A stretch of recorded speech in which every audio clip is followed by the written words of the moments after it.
palakpakan, nanahitago, ikalunan.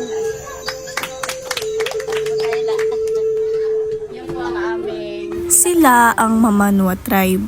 Ayon sa aking research, ang Mamanwa ang isa sa pinakamatandang katutubo dito sa Pilipinas. Ayon sa iba kong nabasa, masasabing ang mga Mamanwa ay may ugnayan sa Aborigines sa Australia at nahiwalay na lamang makalipas ang mahigit na 30,000 taon. Ayon sa mga Mamanwa, importanteng mapangalagaan nila ang kanilang kultura. Ganun din ang pagpapahalaga sa nakakatanda. Narito ang mga ilang kultura, tradisyon ng mga Mamanwa.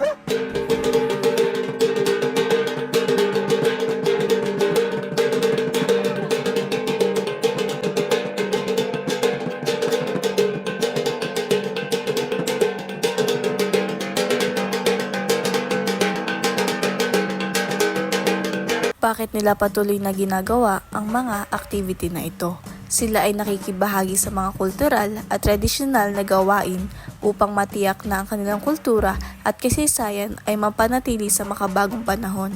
Bukod dito, ipinapasa nila ang kaalaman sa mga mas makabagong henerasyon.